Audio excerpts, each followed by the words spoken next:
You know what's terrifying? Walking into work before sunrise, completely alone. Now imagine that work is a church. You're there to set up for an early morning fitness class, thinking you're the first person to arrive. Except you're not.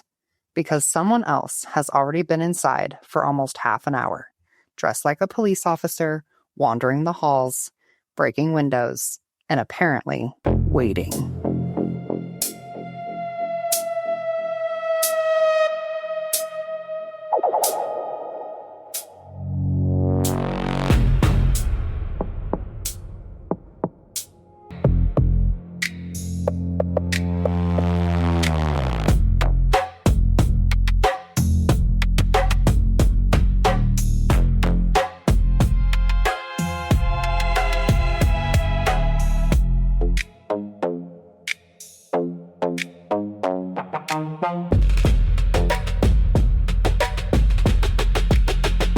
Hey besties, welcome back to Thick Thighs and Murder Vibes. It's your girl Tara, and before we get into today's absolute mindfuck of a case, I need you to grab your emotional support beverage, whether that's coffee, wine, or straight up tequila at 10 a.m. I'm not judging.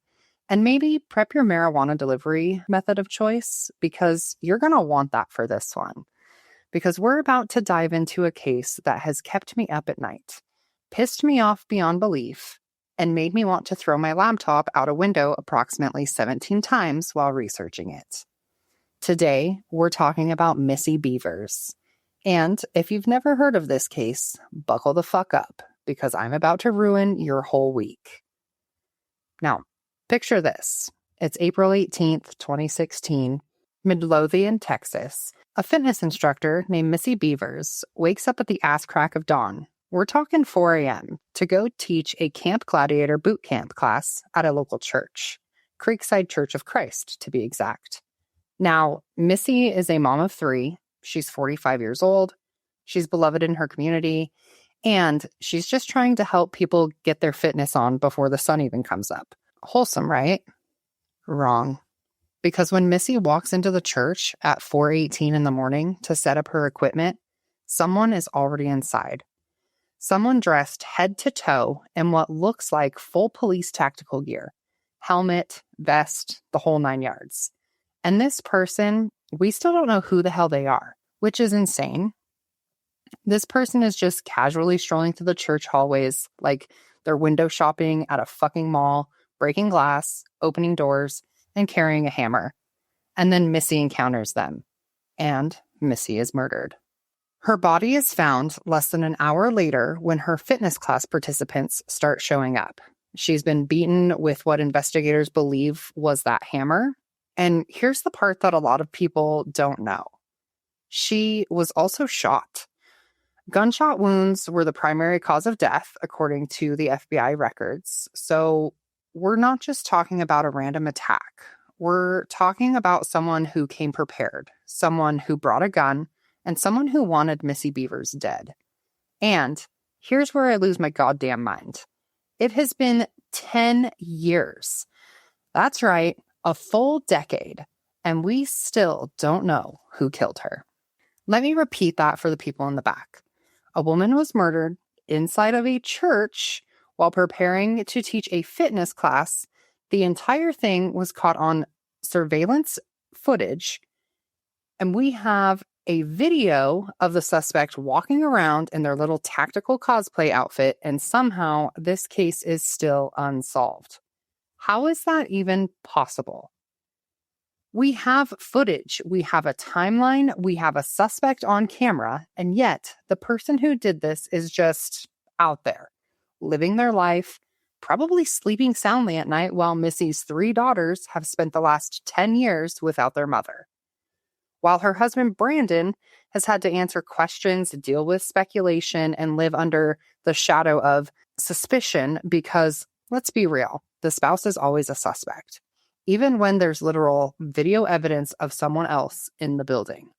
And don't even get me started on the tactical gear, because what kind of psychopath dresses up like a cop to murder someone? Was it a disguise? Was it intimidation?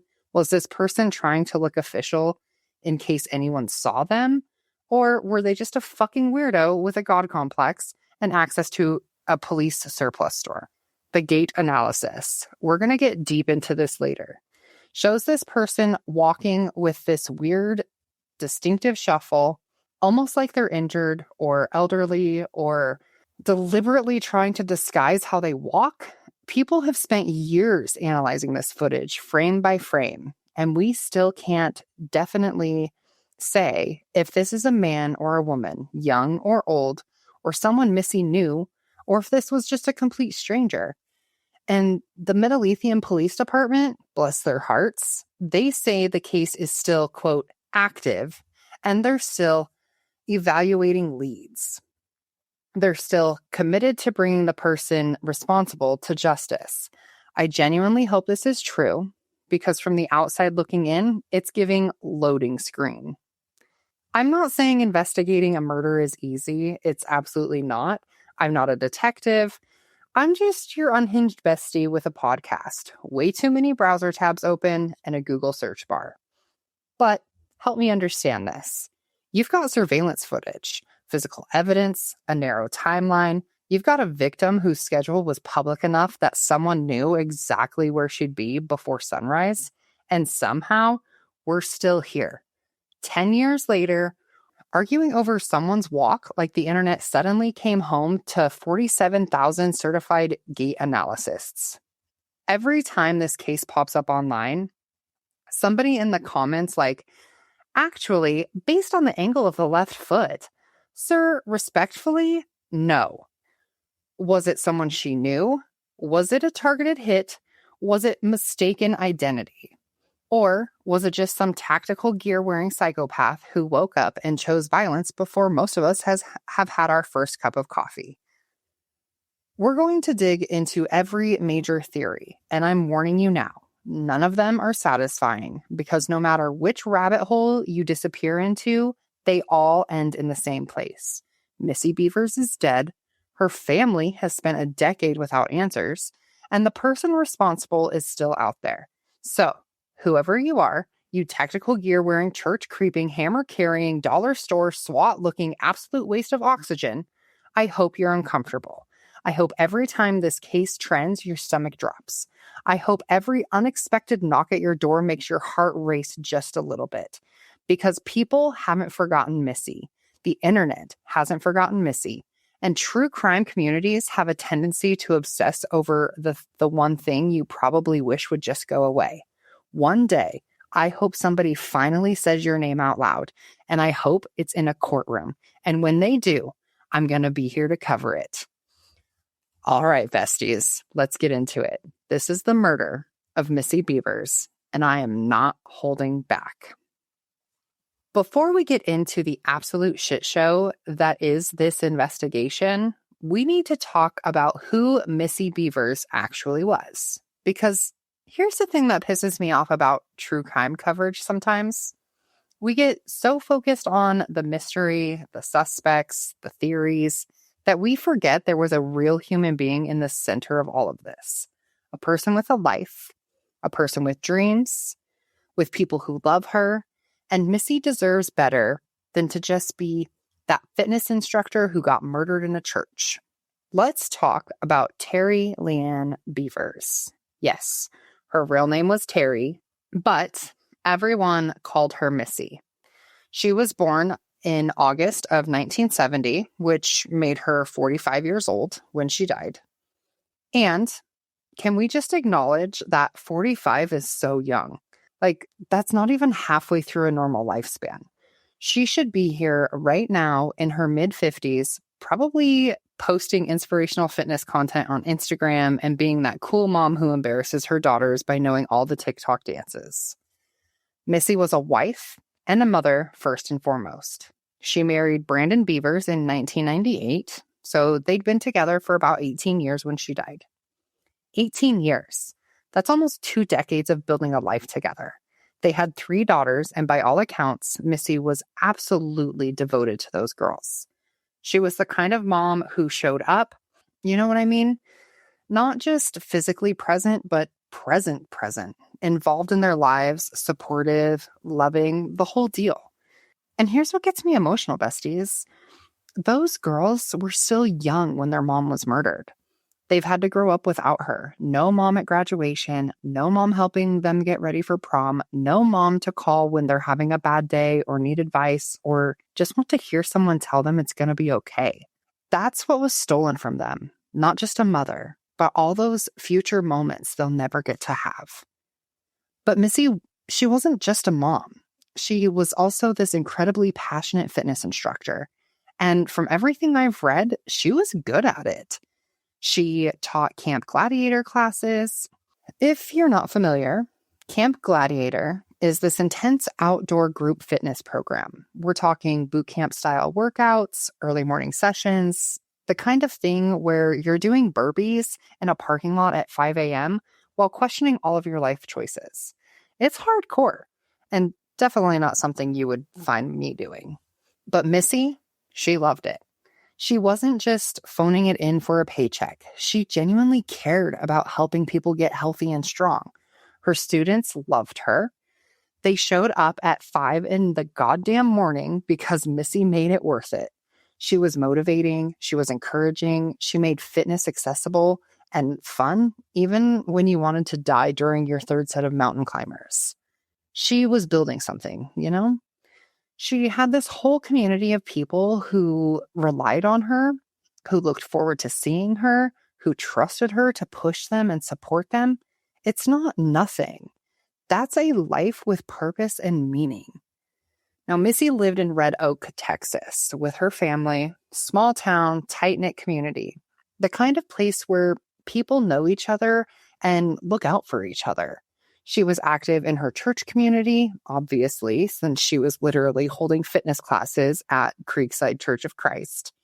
She was woven into the fabric of that community in a real way.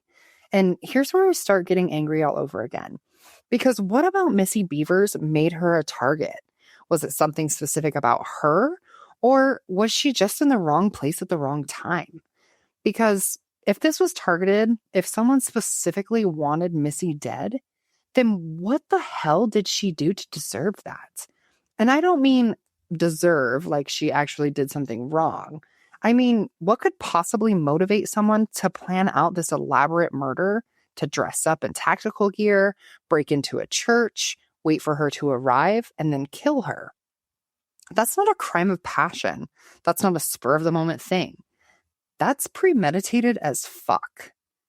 But if it was random, if Missy just happened to be the unlucky person who walked into that church while some psychopath was living out their tactical cosplay fantasy, that's almost worse. Because it means she did everything right. She was a good person, a loving mother, a dedicated instructor. And she still ended up dead because some absolute waste of oxygen decided to play dress up and commit murder. Either way, it's infuriating.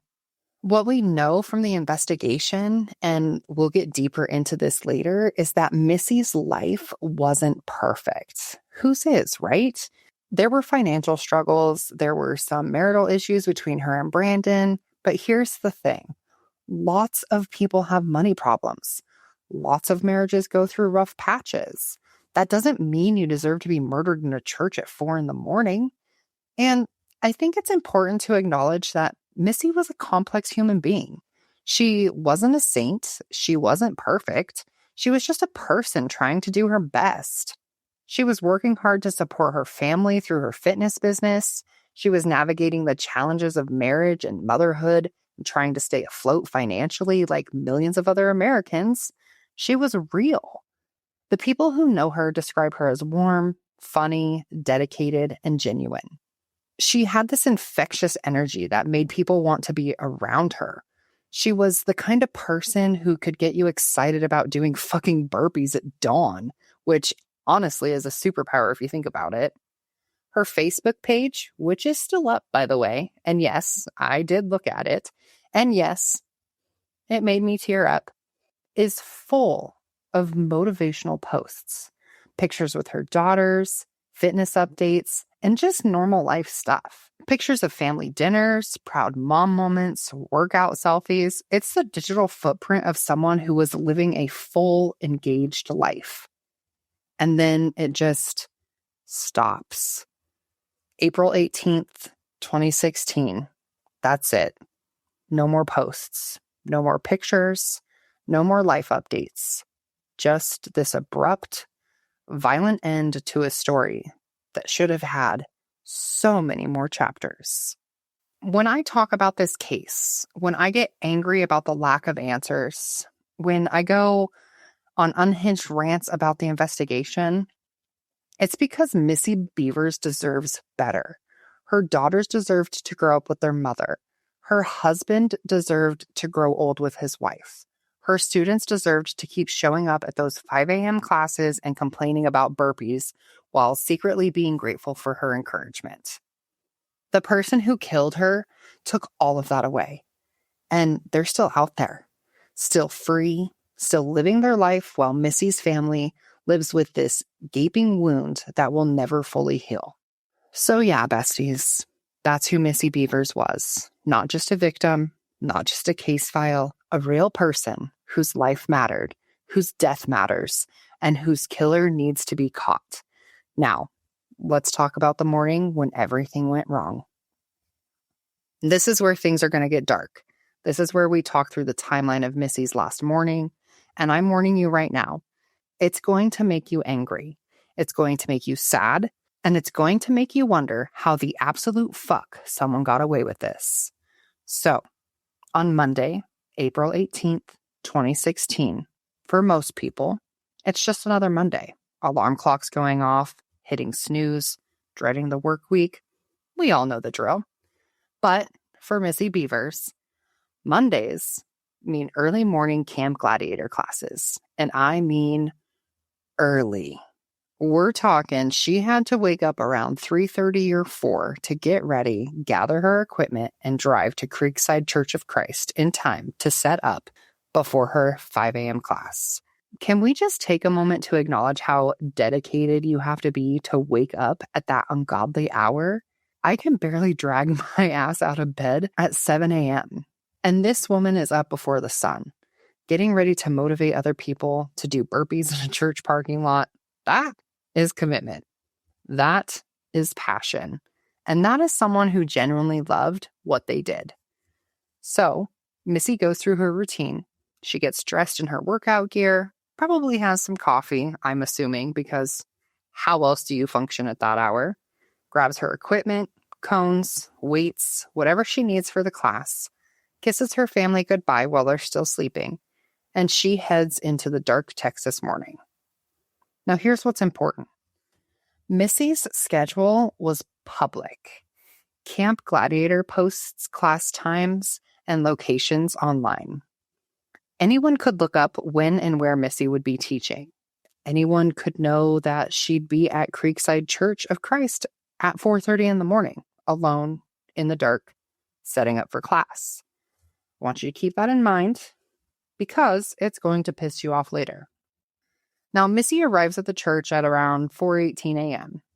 We know this because, thank God, there's surveillance footage. The church had security cameras, and they captured Missy pulling up in her truck. It's still dark outside. The parking lot is empty except for her vehicle. She parks, she gets out, and she starts unloading her equipment. And here's where my blood starts to boil. Someone is already inside that church. Not just inside. They've been inside for a while.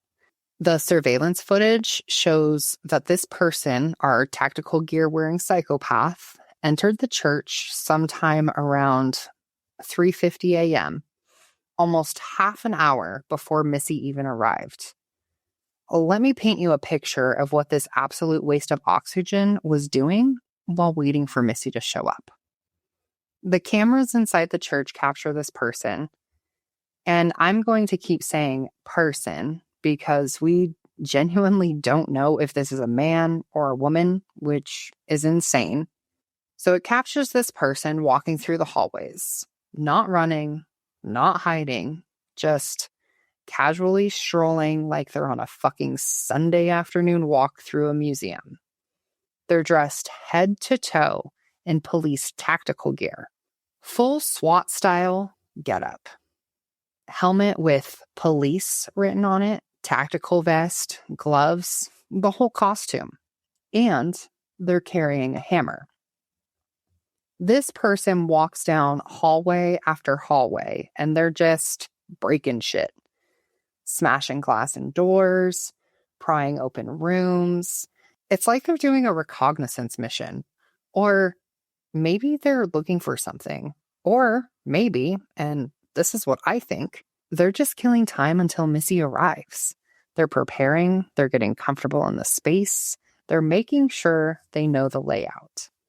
The way this person moves is so fucking bizarre, besties. They have this weird shuffling gait, almost like they're limping or like their knees don't bend properly. They're deliberately trying to walk differently than they normally would. Gait analysis have looked into this footage frame by frame, and opinions are all over the place. Some people think it's an older person. Some think it's someone with an injury. Some think it's a woman trying to walk like a man or a man trying to walk like a woman. It's this maddening detail that should be a clue, but somehow just makes everything more confusing. And the confidence, the absolute audacity of this person. They're not sneaking around. They're not trying to hide from the cameras. They're just walking around in full view, breaking glass, opening doors, like they own the place. Like they have every right to be there. The tactical gear makes them look official, right? If someone had driven by and seen them through a window, they might have thought it was a cop doing a security check or something. That's what makes this so chilling. This wasn't some panicked, spur-of-the-moment thing. This was calculated. This person had a plan. They knew Missy would be there. They knew she'd be alone. And they knew they'd have time.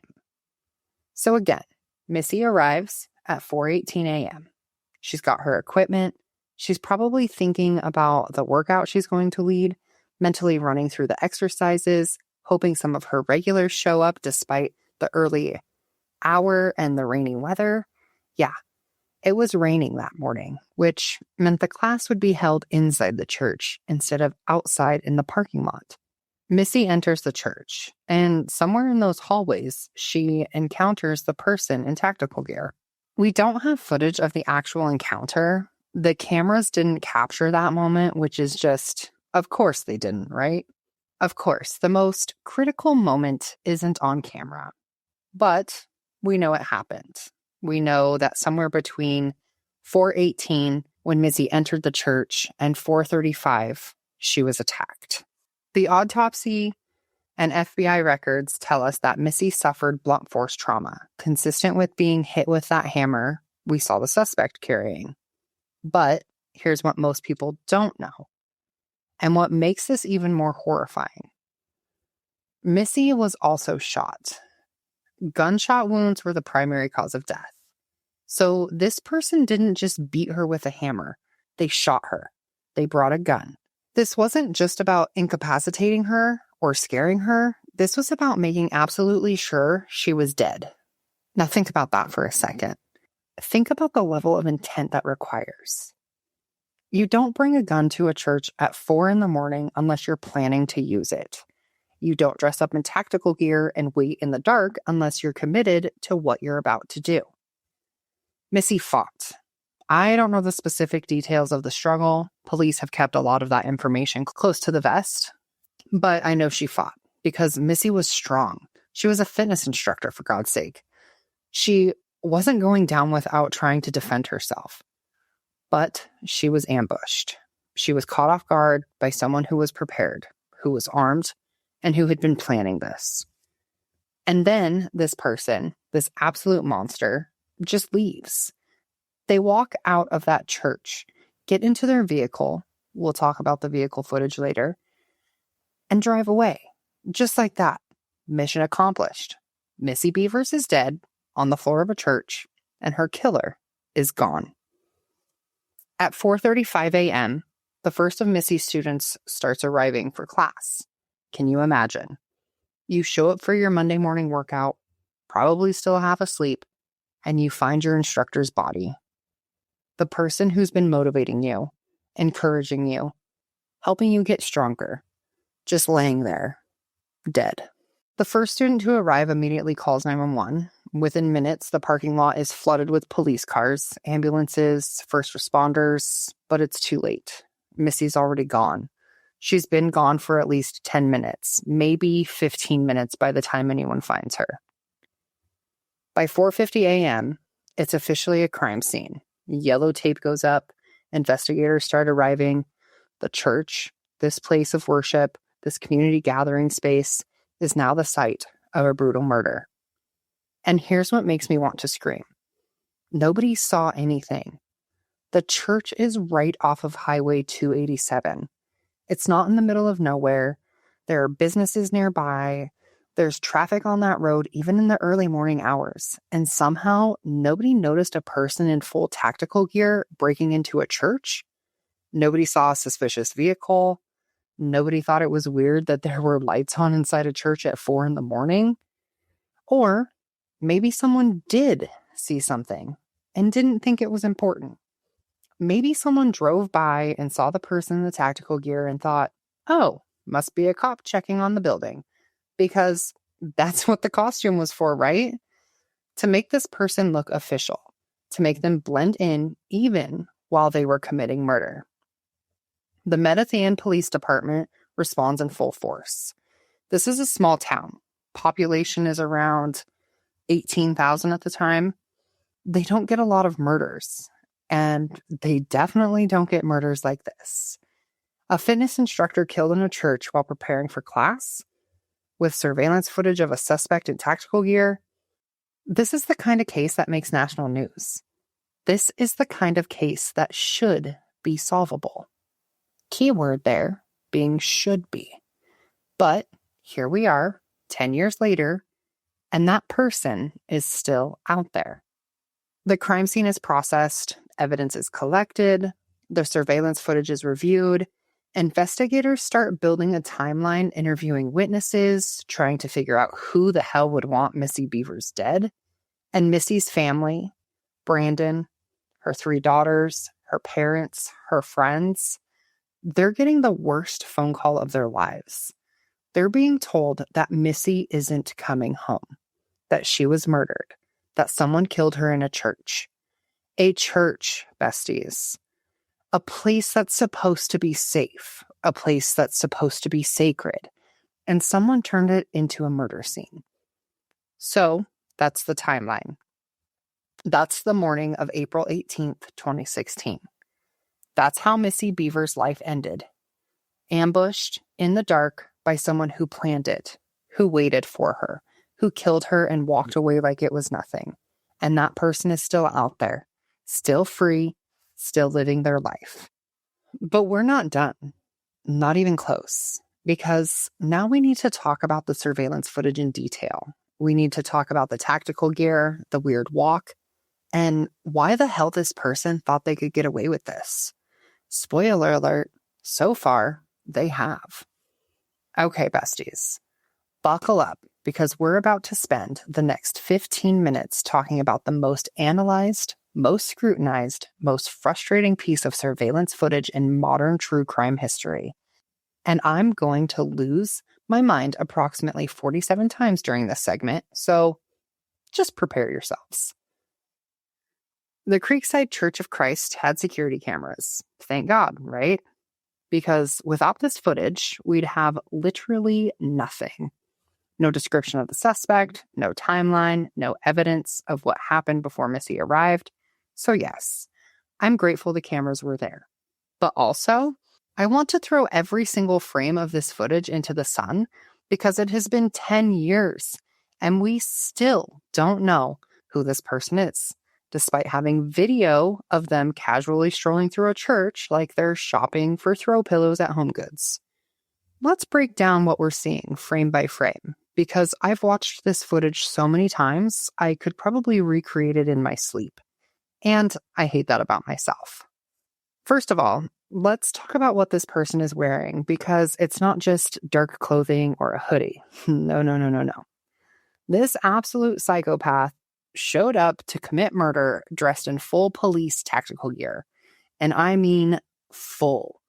We're talking a tactical helmet with police written across it in big letters, tactical vest, the kind SWAT teams wear, long sleeves, possibly a tactical shirt or jacket underneath, tactical pants, gloves, because of course, can't leave fingerprints, and what appears to be tactical boots. This person looks like they're about to raid a drug cartel compound, not murder a fitness instructor in a suburban Texas church.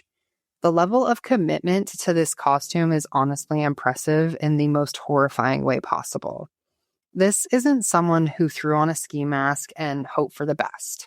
This is someone who either had access to real tactical gear or went out and bought it specifically for this purpose.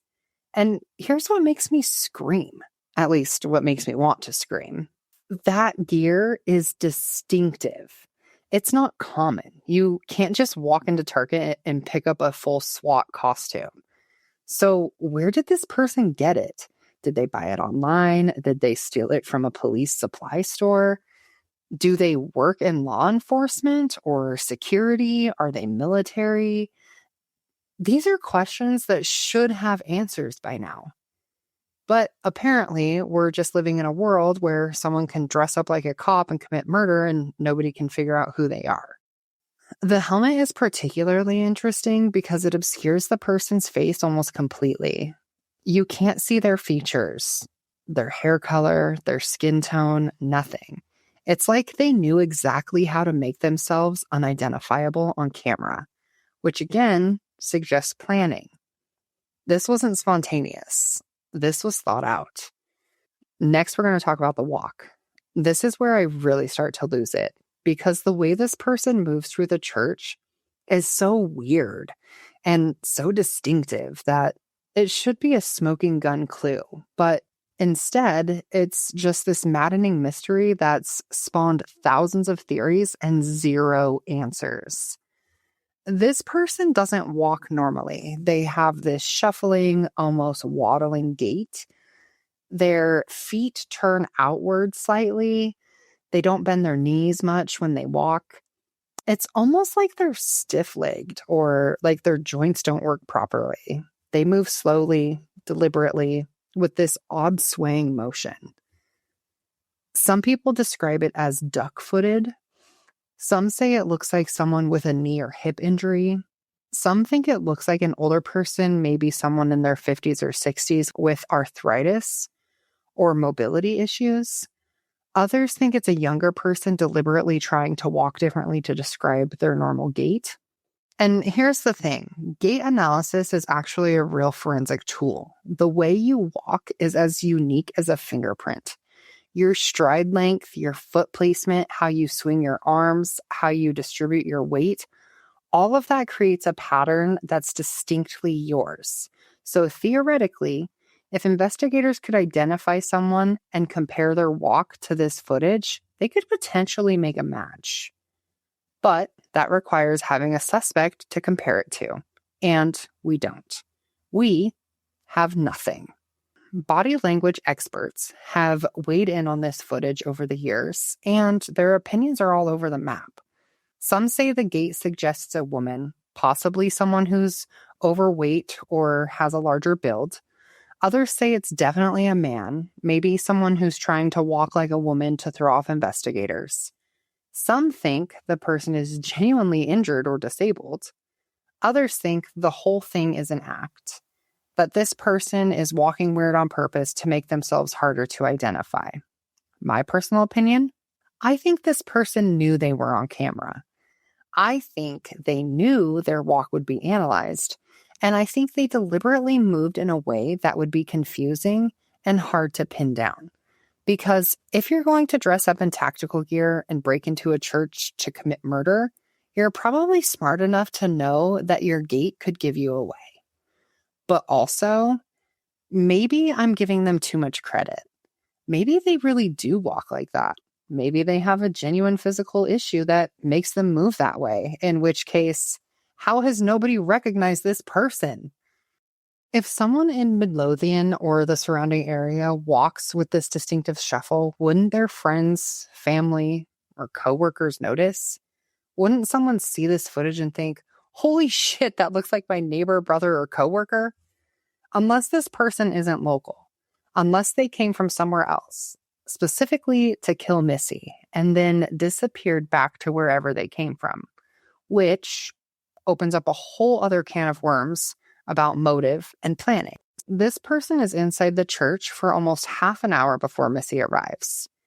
And what are they doing? Just wandering around, breaking shit, acting like they own the place?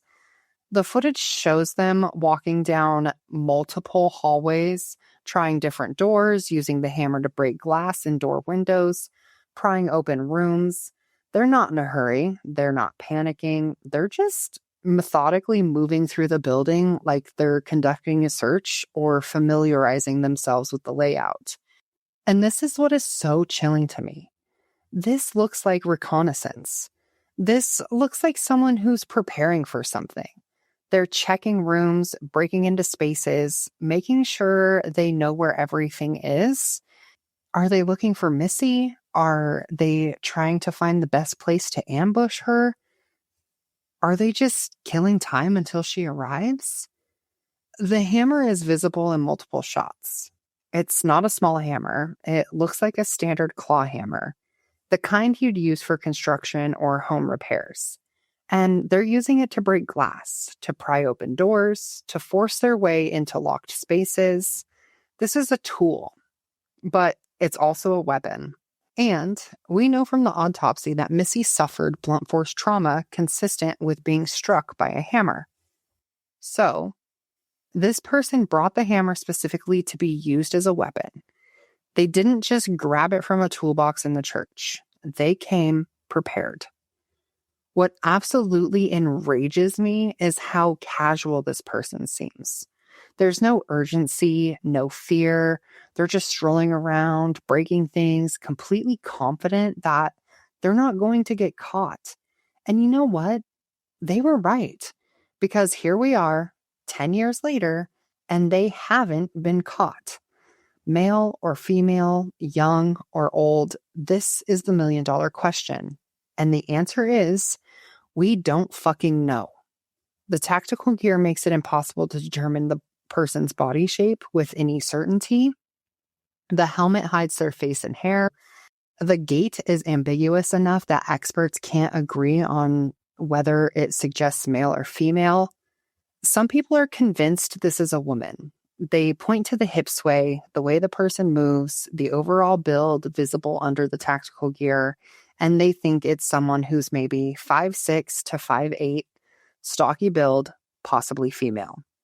Others are equally convinced it's a man. They say the shoulders look broad, the movements seem masculine, and overall presence reads as male. And then there are people who think it's someone older, maybe in their 50s or 60s, based on the stiff, shuffling walk, but others think it's a younger person who's deliberately moving that way to seem older. The height estimates range from 5'2" to 6 foot, depending on who you ask and what reference points they're using in the footage. The weight estimates are all over the place. Some say 150 pounds, some say 200 plus.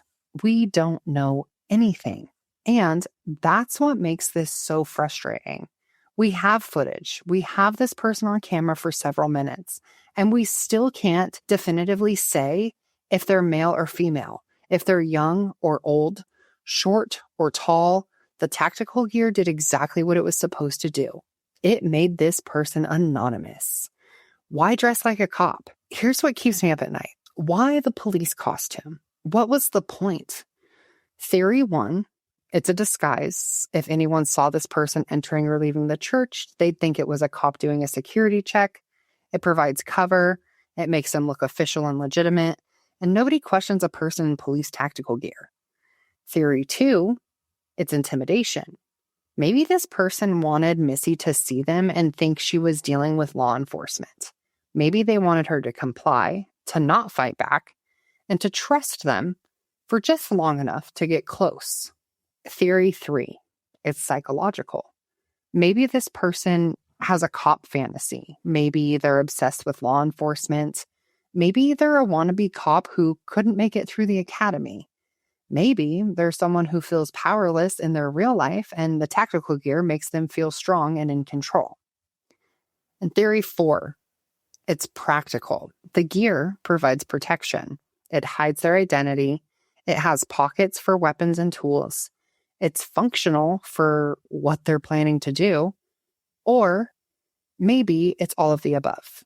Maybe this person chose the tactical gear for multiple reasons: disguise, intimidation, psychological satisfaction, and practical utility all rolled into one. But here's what I keep coming back to. This person had to acquire this gear. They had to put it on. They had to look at themselves in the mirror dressed like a SWAT team member and think, yes, this is what I'm wearing to commit murder today. That's not normal.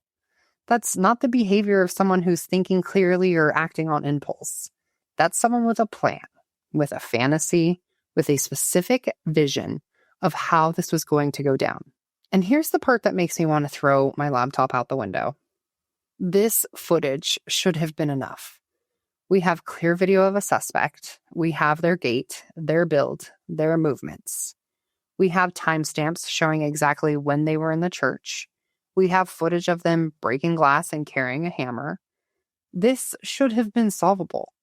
Someone, somewhere, should have recognized something about this person. The way they walk, the tactical gear they're wearing, something. But instead, this footage has been analyzed by thousands of people. Professional investigators, body language experts, gait analysts, and amateur internet sleuths. And we are no closer to identifying this person than we were on day one. The footage went viral. It's been on the news. It's been shared on social media. It's been featured in true crime documentaries and podcasts. Millions of people have seen it, and nobody has come forward with a credible identification. How is that possible? Either this person is incredibly lucky, or they're incredibly smart, or they're from outside the area and nobody local recognizes them, or maybe, and this is the darkest possibility, someone does recognize them and is choosing to stay silent. To whoever you are, tactical gear person, I hope you know that this footage exists forever. I hope you know that technology is improving every day. I hope you know that facial recognition, gait analysis, and forensic techniques are getting better and more sophisticated. I hope you know that one day someone is going to figure out who you are. And when they do, I'm going to be the first in line to cover your arrest. All right, besties. I need to take a breath because I am getting too worked up. Let's talk about the actual physical evidence from the crime scene because maybe that'll give us some answers. Spoiler, it won't, but we're going to talk about it anyways. We've talked about the surveillance footage. We've talked about the tactical gear weirdo. Now we need to talk about what was actually found at the crime scene. And I'm warning you, this is where things get both incredibly detailed and incredibly frustrating. Because the physical evidence in this case is somehow both abundant and completely fucking useless. Let's start with Missy's injuries, because understanding what happened to her is crucial to understanding who did this and why. Missy Bevers died from multiple traumatic injuries. And when I say multiple, I mean this person did not hold back. According to the autopsy and FBI records, Missy suffered both blunt force trauma and gunshot wounds. The gunshot wounds were determined to be the primary cause of death. Let me repeat that because it's important. Gunshot wounds were the primary cause of death. A lot of people don't know this. A lot of coverage of this case focuses on the hammer. We saw it in the surveillance footage. We know the suspect was carrying it. And there's evidence that Missy was struck with a blunt object consistent with a hammer. But she was also shot. This person brought a gun. This person used a gun. This wasn't just about beating someone to death. This was about making absolutely certain they were dead. The blunt force trauma was severe. We're talking about injuries consistent with being struck multiple times with a heavy object. That hammer we saw in the footage, head injuries, defensive wounds on her hands and arms where she tried to protect herself. This wasn't a single blow. This was repeated, brutal strikes. Then, and this is what keeps me up at night, this person also shot her multiple times based on the plural wounds in the reports. So we're looking at someone who beat Missy with a hammer and then shot her, or maybe shot her first and then beat her. We don't know the exact sequence because police have kept those specific details under wraps. But here's where I start losing my mind. Why both? Why would you bring both a hammer and a gun? Why would you use both weapons? Is that rage? Is that overkill? Is that someone who's inexperienced with killing and just kept going to make sure she was dead? Or is it someone who's very experienced and wanted to make absolutely certain there was no chance of survival? Think about that from a practical standpoint. A gun is efficient. It's quick. It's deadly. If you're planning to murder someone, a gun gets the job done. So why also bring a hammer? Why also beat them? Theory 1. The hammer was for breaking into the church, which we saw them doing on camera, and the gun was for the actual murder. Maybe the hammer use was opportunistic, or maybe it was about rage and wanting to physically dominate the victim. Theory 2. The hammer was the primary weapon, but this person brought a gun as backup in case the hammer didn't work or in case Missy fought back harder than expected. Theory 3. This person is a fucking psychopath who wanted to inflict maximum damage and suffering. The hammer is personal, it's brutal, it's intimate. The gun is efficient and final. Using both suggests someone who wanted Missy to suffer and wanted to make sure she died. None of these theories are comforting. All of them point to someone who is dangerous, calculated, and willing to use extreme violence. So, what physical evidence did investigators actually collect from Creekside Church? Well, that's where things get murky because police have been incredibly tight-lipped about specific evidence. But here's what we can piece together. Blood evidence. Obviously, there was significant blood evidence at the scene. Missy was attacked inside the church, and she died there. Blood splatter analysis would have been conducted to determine the sequence of events, the position of the attacker, where Missy was when she was struck and shot. This is standard forensic procedure. It should have given investigators a wealth of information about the attack. We have the hammer. Here's the question that haunts me. Did they find the hammer? The suspect was carrying it in the surveillance footage, but did they leave it at the scene? Did they take it with them? If it was left behind, was it processed for fingerprints, DNA, trace evidence? If it was taken, that suggests premeditation and awareness of forensic evidence. You don't remember to take your murder weapon with you unless you're thinking clearly enough to avoid leaving evidence. Ballistic evidence. If Missy was shot, and she was, then there should be bullets or bullet fragments recovered from her body or from the scene. Ballistic analysis can tell you what kind of gun was used, what caliber, potentially even match it to a specific weapon if that weapon is ever recovered. So do investigators know what kind of gun killed Missy Bevers? Have they said? Not publicly, as far as I can find, which is frustrating because that's the kind of detail that could help identify a suspect. Shell casings. If the gun was a semi-automatic, there should be shell casings at the scene. If it was a revolver, there wouldn't be. This is a crucial detail that tells you something about the weapon and potentially about the shooter's level of experience or planning. DNA evidence. This is the big one, right?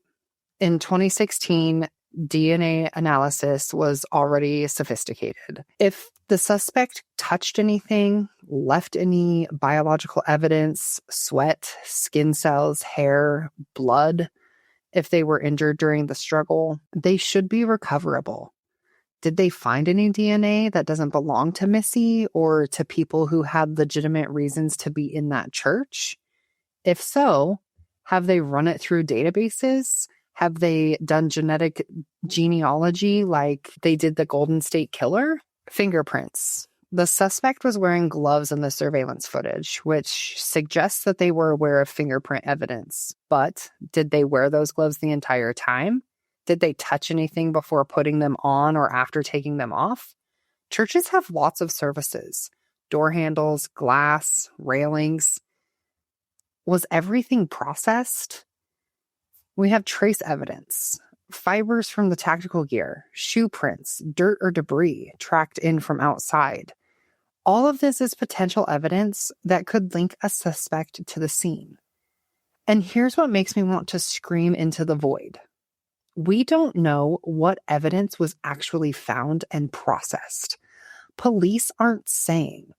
They're keeping it close to the vest, which I understand from an investigative standpoint. You don't want to reveal details that only the killer would know, but it's been 10 years.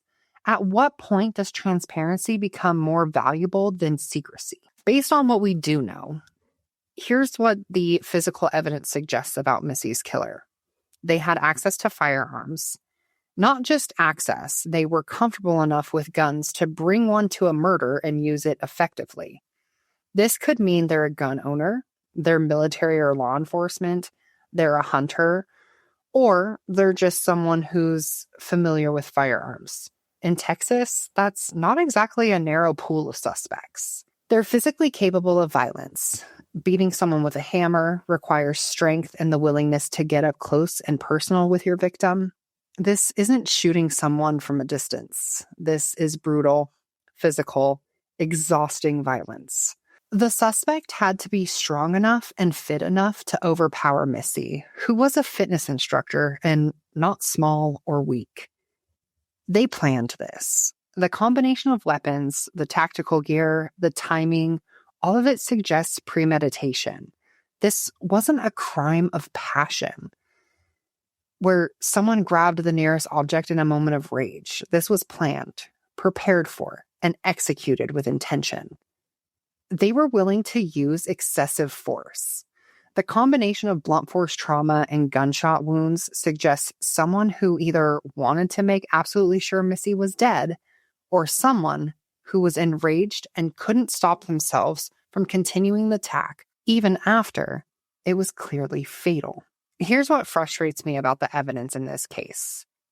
We don't know what's not there. What evidence should have been found, but wasn't.